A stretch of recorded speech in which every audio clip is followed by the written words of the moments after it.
come in and say, hey, I want a podcast. And you're thinking, you will get all these things, but you're asking for the sprinkles on top when we can give you the whole bowl of ice cream, right? Yeah. And they just say, hey, do you sell sprinkles? And we have to go, yeah, but for the price of sprinkles, you get a banana split full of ice cream. You stole the analogy I was going to use, man. I was going to use the banana split. Influential and thought-provoking minds in marketing, sales, and business. The Business of Marketing Podcast. Welcome again to the Business of Marketing. I'm A. Lee Judge. If you've ever had questions about starting or growing a podcast, then today's episode is for you. You'll get advice from not only one podcast professional, but two. We're going to answer frequently asked questions by those considering podcasts for either their business or their personal brand. So joining me today is the owner of Next Step Social and Podcasting, the host of the Rocky Mountain Marketing Podcast, and a fellow speaker that I always look forward to hanging out with when we meet up to speak in places like social media marketing world, content marketing world, and more. So joining me today is my friend, Katie Brinkley. Hey, Katie. Hey, thank you so much for having me. I'm so glad that we were able to make this happen. Yes. As I said, I look forward to seeing your face when we're out speaking somewhere, a person I can hang out with and talk shop and just have fun and who gets it. In fact, we've even done business together for some of our clients. Yeah. So I want to start with that part. We work together because you're a social media expert and love your book, The Social Shift. Gee, you got my book there. Got my book there, yeah. And I want to know how you made the transition. Well, first, tell us about Next Step Social, but then I want to know how you made the transition or the addition to working with podcasts. Yeah, so it's crazy because social media, it's always been something I've been passionate about. I started in radio, so adding podcasting, which I know we'll get to, but social media was always something that I was passionate about. But it was a part of what I was doing with radio. I started with MySpace by helping bands with their MySpace pages. Part of my job at the radio station was to get bands to send us their music for free, to find new talent. And, I was talking with bands, interviewing them, and this thing, MySpace, was new, and, there was a lot of bands out there that were just trying to be found. And MySpace was one of the great ways to be found out there and in the world of music back in the early 2000s. It was also my introduction to HTML code. And being a social media anything, that was non-existent back then. Heck, 10 years ago, having a social media as your main job, that was non-existent. So fast forward a few years, and I was a marketing manager for the Colorado Rockies TV station, and I did a lot of traditional media buys. I was, buying billboards and doing like commercial spends, writing scripts, and social media was part of my job. And about 10 years ago, my position was eliminated, and actually, I was offered the opportunity to move to Atlanta because that's where my position was relocated to. And I was like, I'm not going to. Can you name the company to or Atlanta. maybe not? No, I'm in Denver. I'm a Colorado girl through and through. And so I chose to be laid off. And it was the best thing that happened to me because it gave me the opportunity to say, what do I really want to do? And social media was my favorite part of my job. And so I started trying to find clients where they just needed social media help. And soon I had enough clients to where I was making what I was making at the TV station. And I was like, well, what if I could turn this into a social media agency? And that was in 2017. So about 8 years ago. Okay. And now Next Step Social was born, and we added the podcasting division about 3 years ago. I didn't realize we had that many parallels, despite the time we've spent together. So we've both been in radio. Our companies were both founded in 2017. We both learned our first leg in HTML and coding through MySpace. MySpace, I guess, birthed so many people who learn how to design in websites through HTML and coding. I'd never played with code until MySpace. And now it's a normal day-to-day thing, but that's interesting. It's interesting. Yeah. So now we're in podcasting. And so, this idea, this conversation came up when we were at Social Media Marketing World, and thank you for making the meetup for podcasting. And there was definitely a range of people who were there, who were thinking about from their personal brands to their businesses to all different reasons for podcasting. Lots of questions came up, and a lot of questions that we hear a lot of times from our clients that come up that we love to answer. So I want to kind of go into some of those things, and hopefully for the listeners, viewers, answer some questions they may have about podcasting that they can get answered up front. Have you ever thought about doing a podcast for your business? And if you have, you probably have some questions, and we understand that because podcasting isn't for every business. That's why we've created a tool called podcastornot.com. If you go to podcastornot.com, you can take a quiz that gives you a full assessment of the strengths and weaknesses you may have in terms of if you're ready to start a podcast and how it can benefit your business. Now, we know podcasts are a great marketing tool and a great source of content for all businesses, but maybe you're not there yet. So take this assessment at podcastornot.com. We'll give you a full report that you can share with your team about are you ready and is a podcast a fit for your business. So go to podcastornot.com, take the quick quiz, and get a full assessment of should you start a podcast for your business. Back to the content. So I'm going to look over here to a couple of things we have here that I know are popular questions. And let's see, episode format, solo, co-hosted, interview. People ask what fits best for them and what keeps listeners coming back. So what are your views on different formats? Let's talk about that.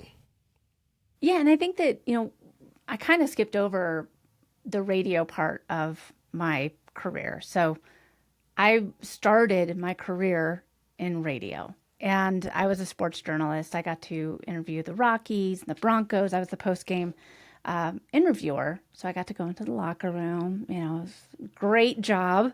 And I learned very quickly about how to be an interviewer. And so that's a very important skill, is how to ask good questions, how to be a good listener, and doing research on who you're having a conversation with. Now, Lee, you and I, we're friends. We go way back. Like, we could probably just have a phone call and hit record, and it would probably be a great podcast episode. But there's a lot of times where I'll pop on and have a podcast episode with someone, and I'm like, I don't know if I can air this because they did not answer any of the questions the way that I thought they were going to. This did not go the way that I thought it would. So now I've started doing pre-calls with all of my guests to be like, where do I want this conversation to go? And so before you even start your show, I think that it's really important to decide, like, what is the purpose of your show? If it is an interview show, who are you interviewing and why? Do you want the interview, so for you and me right now, Lee, we are having a conversation to provide value for your listener. And you and I are the two subject matter experts that are giving value to your listener. And the listener hopefully will reach out to you or me to work with us for our services, right? Or if you want to, you could interview someone and say, hey, maybe you are thinking about having a podcast, and you could be asking them all the questions about, like, well, why have you not started? Da, da, da, da. And at the end of the episode, did you know that this is something that I offer? So it could be for lead gen. So there's a lot of different reasons to have an interview-based show. So knowing the why of your podcast is one of the most important things before you launch. I'm glad you mentioned the pre-interview, because there's a lot of reasons to do it, a lot of reasons not to do it. And I think the difference comes in to who you're talking to and why. Totally. For me, for example, I never do pre-interviews, but for my podcast, it's typically with marketers who also do other podcasts, who do it so much that we don't need pre-interviews. 1,000,000%. You're talking with other experts. Yeah. Other experts. The further I get from marketing, even I do some people who are in sales, when I start heading into sales and further away from marketing, then it becomes more, maybe we should do a pre, that kind of thing. I also rarely ever interview strangers. Like, I know them somehow. I've met them before. I know their personality. So the reason why we're talking is based on some kind of connection already. Now, from the standpoint of interviewing your clients or potential customers, in that case, maybe you should, because there could be legal reasons. You could have marketing things you want to get across or get from them. You want to make sure that their time is used efficiently. You want to get those answers out, right? Yeah. And I think that this is where, before you launch your show, knowing the why is extremely important. What is the purpose of your show? Who are you talking to, and why do you have your show? Is it for lead gen? Is it for networking? Is it for thought leadership? What is the purpose of your show? And when you know that who you're creating the content for, it's going to make creating the content a whole lot easier. Yeah, thinking about what you just said about what you're doing it for, there is also a case for doing a podcast that is not for the podcast, but for the content you capture, right? We have a client right now who emailed me this morning who said their goal in this particular case is to capture video. And so they said, should we read the questions to the person off camera and then edit in the questions? Should we have a conversation? How should we do it? My answer to them was, first, conversations always sound more natural. So let's go that route first. The second is have someone on their level ask them questions off camera so that it's still kind of a conversation and the person talking, the subject matter expert, feels like they're talking to somebody on their level. And then third is just having a producer ask questions off camera, because their goal, again, isn't to have a podcast episode, but if we start as a conversation, it'll be podcasty, it'll be great content, it'll be natural. And then we found clients who do that once or twice and end up having a podcast only because they realize, wow, conversations work. And they do it again and again. Totally. And I think that when you just decide, like, oh, I'm going to have a podcast, and, me and Lee are just going to hit record every week and we're just going to talk about podcasting every week. Well, that's the perfect recipe for, failure, not success. The average podcast, the series, only lasts for 6 episodes, which is really sad. So Rocky Mountain Marketing has been going for over 400 episodes. And now I'm crazy enough that I've launched another podcast, which I didn't even tell you about, Lee. It's called Marketing Trends Now. But so I have 2 podcasts, and that's a solo episode. So it's solo only, and, Rocky Mountain Marketing is interview only. And so I think that this is where, you have to figure out what are you going to be able to remain consistent with? And if you're like, I'm just going to go ahead and hit record because Lee and I always have great conversations, we'll surely be able to find things to talk about. Well, that's not going to be able to, be sustainable. Sustainable, yeah.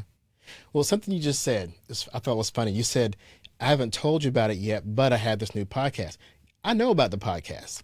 And the point I'm making is you have to know how to promote your podcast to get listeners, because podcasts, especially the audio versions, are not discoverable. They don't have the discoverability that a video version on YouTube would.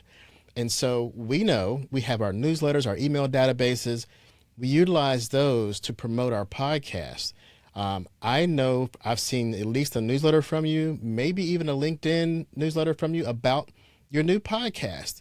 If you had just done the recording, put it on Spotify, Apple, or whatever, we wouldn't know about it, right? I would know about the old one. I wouldn't know about the new one unless for some reason at some point you mentioned it, or in a solo, so you don't have guests to mention it. It would have been just you. So that's something that, let's talk about that, because when we do podcasts for audio only clients, especially now, because things have changed over the past 4 or 5 years, they don't tend to understand that your marketing machine, your promotion of how you promote any kind of content has to go into play for your podcast.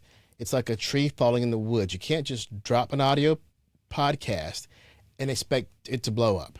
Exactly. Right? Yeah. So this is where you can put on your social media hat some, because that's another place to get it known. So what are your thoughts on that? Yeah, exactly. And I think that that's one of the biggest mistakes a lot of people make is like, okay, well, now I've recorded this podcast.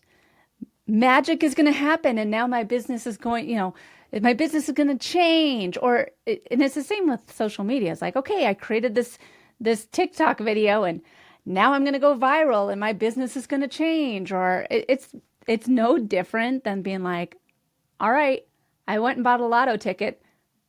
My life is going to change. Like that's not like a strategy at all. That's just like hoping to get lucky. So you have to tell people, you have to have a strategy behind it and plan. When you launch a podcast, you have to tell people. So, I mean, when I launched Marketing Trends Now, I did an entire email series about it. I told everyone on my social media networks. I've, really promoted it a lot. And honestly, I probably should promote it a little bit more. But it's one of those things where you have to tell your audience about your show. And when you have a podcast, oh man, you have a content generating machine. I don't think my birthday is in July. And so I did write a fresh email only about my birthday. But other than that, I've only used my podcast to write all my email newsletters. My email is directly repurposed content from my podcast. And all my social media content is directly repurposed content from my podcast. I mean, if you have a podcast, it is a content generating machine. And it's one of the best ways to tell people that you have a podcast, and it's a great way to get people to listen to your podcast, and it's a great way to get more content out there. It's really, I don't know, I think that everyone should have a podcast, but I have a strategy behind it.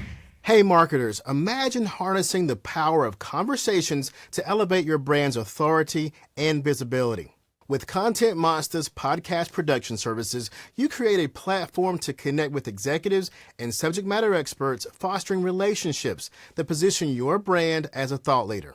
Our expert team collaborates with you to craft engaging podcasts, which can be repurposed into videos and social media content, maximizing your reach across platforms.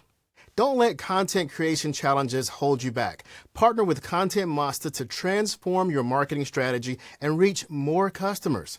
Visit contentmaster.com today to get started. Well, as creators of podcasts, we work with businesses to create podcasts, but we're on a crusade, I guess. We have to kind of change some of the language that is being used, I think, because there are already preconceptions of what a podcast is and what it's supposed to do, and they don't realize that it's a content machine. Like the traditional idea of a podcast is just one of the many byproducts. Maybe be a byproduct you don't even use because you can create so much content. As you mentioned, I'm the same way. My podcast is going to drive an article. The best part about that is it'll be original conversation. Like what you and I are saying today, this is not ChatGPT. This is our actual conversation with our own human thoughts and mistakes in it, and it's original content because we're saying it right now. That'll make for a great article. The transcript will make for content as well.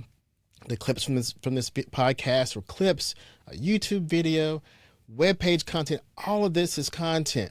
The audio version, yeah, it'll go up because we have listeners who have subscribed. But the bigger part of that pie is all the content we can create. And do you find when talking to clients that they have these preconceived notions? They come in and say, hey, I want a podcast. And you're thinking you will get all these things, but you're asking for the sprinkles on top when we can give you the whole bowl of ice cream, right? Yeah. And they just say, hey, do you sell sprinkles? And we have to go, yeah, but for the price of sprinkles, you get a banana split full of ice cream. You stole the analogy I was going to use, man. I was going to use the banana split. I wanted to sell banana splits, and you already stole them. That's true, I right? mean, it's so true. It's so true. I mean, like, with a podcast too, and I think that with podcasting and AI now. So one of our clients has been really cool. So she has a weekly podcast. It's solo episodes.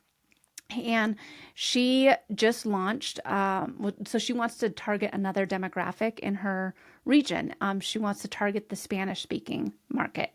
And she hired 3 people that are 100% Spanish. Well, they 100% bilingual. So they speak English and Spanish. But she doesn't speak Spanish, but she has her Spanish speaking podcast. So what we've done is we've taken her English podcast and used AI to translate it into a Spanish speaking podcast. Now we have her speaking Spanish with her podcast. And now she has 2 podcasts in English and in Spanish that go out, and she's targeting that other demographic. I mean, it's insane. And she's able to get more people in. She's able to talk to them without having to create the content twice. And I mean, like, this is where we're at with technology now. I mean, like, the world is your oyster. And if you want to reach more people, if you want to do new things, I mean, all she has to do is sit down for 10 minutes a week to record these podcast episodes. And we get all sorts of social media content, email content. We were able to write a book for her last year from these podcast episodes. We've launched an entire new division of her business, the Spanish wing, because of this 10-minute a week that she devotes to having a podcast. Well, think about this. I don't know if you've had access to this yet, because this may be a new feature announcement for those who are listening to this episode. Did you know that YouTube now has auto dubbing? Yeah. So I just turned mine on recently, and it happens only with new uploads. And so my first new upload since having the feature on was me and Neil Schaefer. Our episode that was, I guess, as you're watching this now, would have been a few weeks ago. So I go back to it. A funny thing happened though. So the voices, it doesn't lip sync like some of our AI apps do, and it doesn't match the voice. It just has a male or a female voice trying to dub you.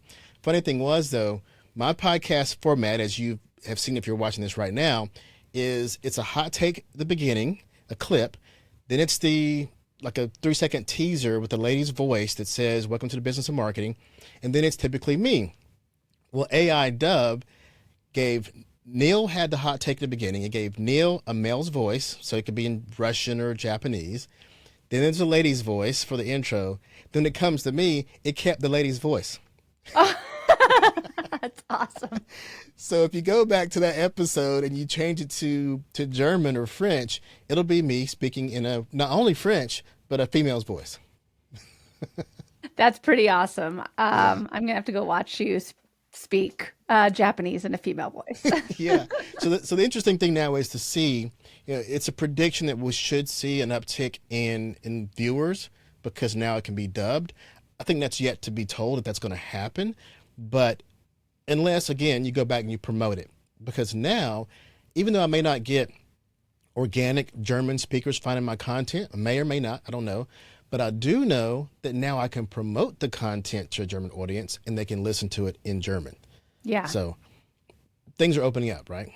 Exactly. And I think that, this is where AI is, it's not coming after you. It's not coming after your job. It's just use these tools to make your big business bigger.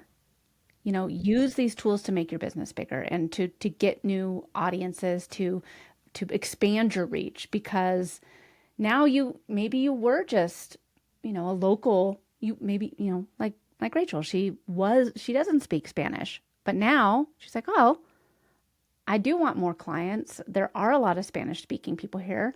What if I hired someone that speaks Spanish and we, made a Spanish version on the website. We did this. Let's give it a shot, We're global. It's no reason not to be global with anything you're doing at this point, because the language barrier is crumbling. So why not? I want to give our listeners some inside baseball from the agency side, because you and I are both in positions to take calls or sales calls from businesses who want to start a podcast or individuals who want to start a podcast. And I'm sure there's some things, whether we have them listed or not, that are red flags. Like when you hear certain things from someone, when they say they want a podcast, your thoughts are going to be like, oh, this is going to fail, this wasn't work, this is the wrong reason, or I don't want to work with you, whatever. Let's talk about some of the red flags so maybe people can think about them before they approach an agency like ours. I'll start with the first red flag that happened to us recently. We had a lead for podcast for business, and on the first call, the CFO is on the call. Now, the company's big enough where the CFO doesn't need to be. I was surprised the CFO's on the call, and they kept firing off all kinds of ROI questions for the podcast. And they were thinking, okay, in the first month, how many listens, downloads, leads can we get from this? Can we put on this page and get leads? They were talking leads ROI in 1 month. That was, see, huge red flag. I mean, in any kind of content marketing, that would have been a red flag, let alone podcasting. And they weren't even talking about doing video. So, see your eyes? I agree. Yeah, for those that are listening and not watching you got to go to YouTube and see my face. You got to see Katie's face. It is totally appropriate, like cringe, red flag, like, oh my God, what are you thinking? So that's a red flag for us if we hear a client talking those things too soon and not understanding content marketing. So can you think of a red flag you've seen when a client calls you and you go, this might not be a fit? Well, I actually had to fire a client about 7 months ago. We had to release them from their contract with us. And so it just wasn't a fit. And we had we had the data, and they wanted to do 2 episodes a week, which is great. I'm like, okay, cool. You want to sit down and record that much? But they were 2-hour long episodes a week. I know. Yep. See, guys, you got to watch the. I'm already seeing 2 red flags now. I know. 2 hour long episodes a week, because they wanted Joe Rogan style interviews. And I was like, this is the problem. I was like, looking at the data, we're losing a lot of people around the 22-minute mark. So they're not watching the full thing. Like, what about if we just put the first 20 minutes up there and then put the rest behind a paywall? Strategy. And so then you can, because the client wanted to monetize the show and was like, we're not monetizing, and I was like, well, people aren't listening to the whole thing, man. So if you want to monetize, how about we do this? And then, that way we can start getting some money, because you're putting out great content, but people aren't listening to the whole thing, and you don't want to shorten it up, and you want to still make more. What about if we put the rest behind a paywall? And I mean, it's hard. So I guess like the red flag is when people see, when you present the data and people are resistant to thinking that they have the better answer than the strategists. I mean, like, you hired us for a reason. I mean, we have the tools. We've been doing this for a while. We know what to look for. We know the people in the industry, and I mean, like, I've worked with some of the best in the industry to talk to, to get these tools, to have access to these tools, to know what to look for, to have some of these strategies. And so, I mean, like, that's why you hired us. Otherwise, save your money. And if you want to go ahead and do it your own way, then do it your own way. Don't hire us. But I mean, so I mean, I let them out of their contract. They can do it their own way then. But it's that was a real frustrating one, because they wanted to. That was their goal, was to monetize. It's kind of like what's the ROI? So they wanted to monetize, and then the solutions we gave them to try to monetize the show, they didn't want to do any of the solutions we offered. Why are you gonna, like Steve Jobs, I think it was, said, hire people who are smarter than you? Yeah. You pay people because they know something you don't. If you don't listen to them, then why are you paying them? Or it's not a good fit. But what you said reminded me of another red flag when you mentioned Joe Rogan. And we started saying this even more and more, even some of our sales calls, like, to put it nicely, you're not going to be Joe Rogan. So whenever we have somebody who we feel like is only wanting to do a podcast because they want to be a podcast bro, we're like, okay. I mean, once something gets to a level where it's satired on Saturday Night Live, there was a skit where they had the wives were buying the husband's podcast kits. They were like Fisher Price podcast kits because it's such a podcast bro thing. So whenever we get a client who we think is a podcast bro, who's like, hey, you know, we want to be like Joe Rogan. We want to be the Joe Rogan of flooring or something, you know, I'm like, yeah, it's not going to work that way. You know, Joe Rogan had a career and a fan base before he had a podcast, right? Again, coming back full circle here, Lee, like this is where having a social media presence, an email list, a community is so important. If you launch a podcast and then just expect magic, you know, it's like, oh, I'm just going to go buy a lotto ticket and magic's going to happen and my life's going to be different. That's not how it works.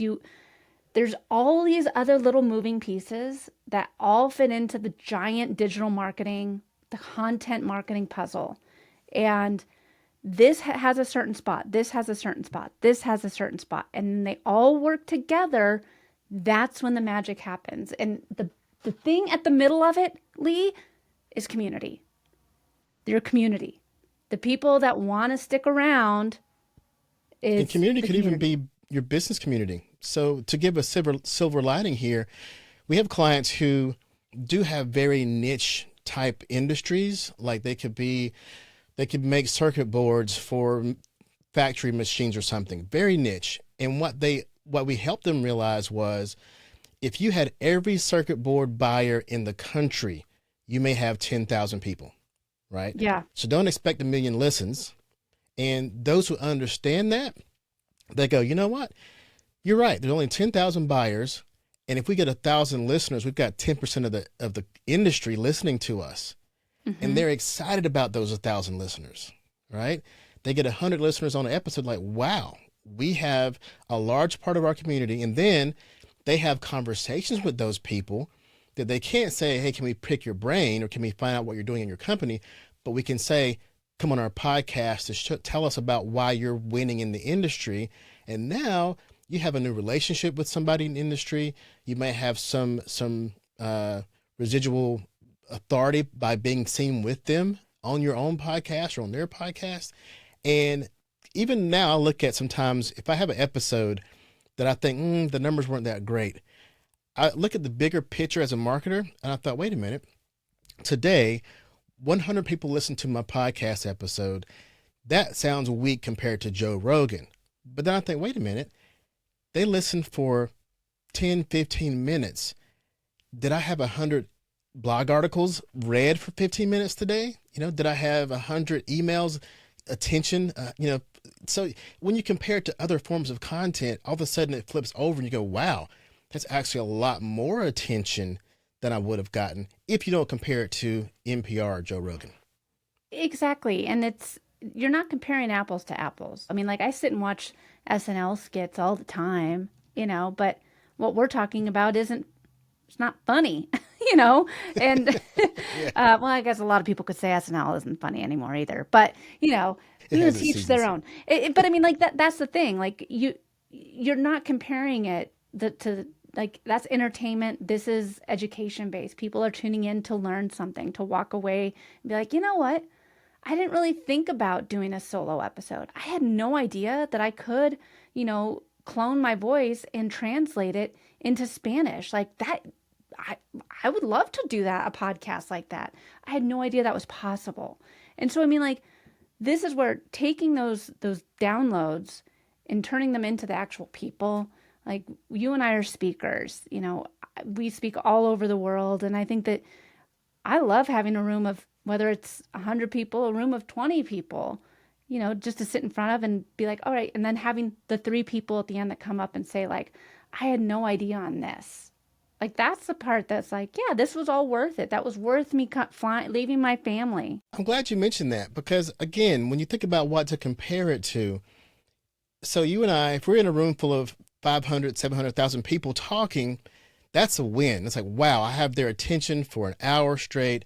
People want to be in that position that we are often in, on stage with a captive audience. Yeah. And at that point, 500 sounds like a really good number.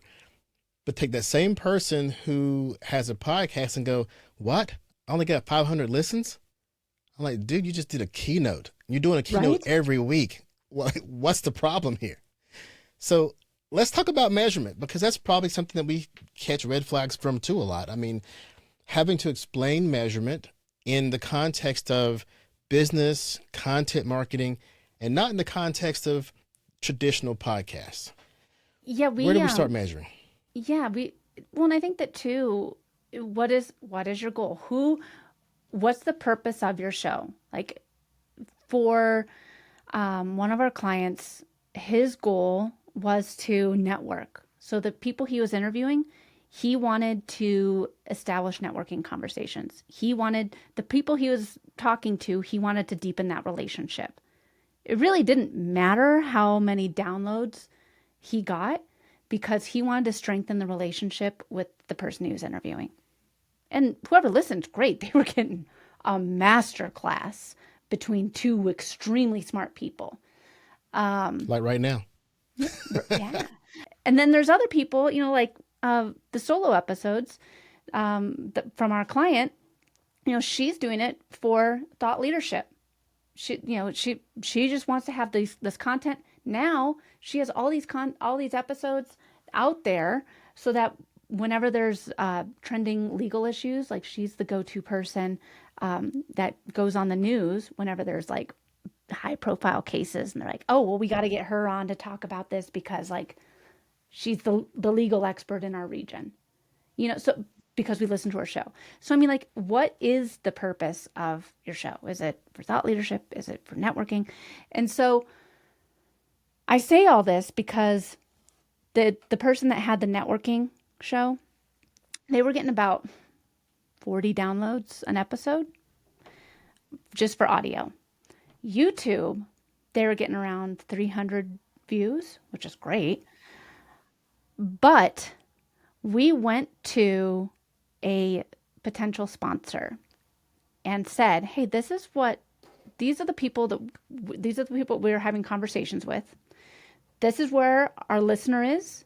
These are the people who we can see who are listening, their demographic, their income levels, all of that. And we think that this is your ideal client. If you make one sale from one of our listeners, that's $500,000. Would you like to be a sponsor of the show for 6 months for 10 grand? And they said, absolutely. It was a no-brainer. Because if they got one person to sign up, that was they got two, Big win. Yeah. It's a big win. And we were directly in front of their ideal client on a regular basis. So, I mean, this is where, again, like knowing who it is that you're in front of, knowing the data, knowing what it is that you are having conversations are.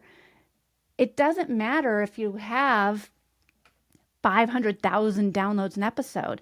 It matters on who you're having conversations with and knowing who your listener is, because you're going to be desirable for those potential sponsors. And depending on the leads, for the solo episodes, she just wants the visibility. She wants the thought leadership. So now she's getting on TV and she gets those calls after that. That's something very important I hope people hear, especially the sponsorship part, because I've gone to several podcast conferences, and I know you've done more than I have.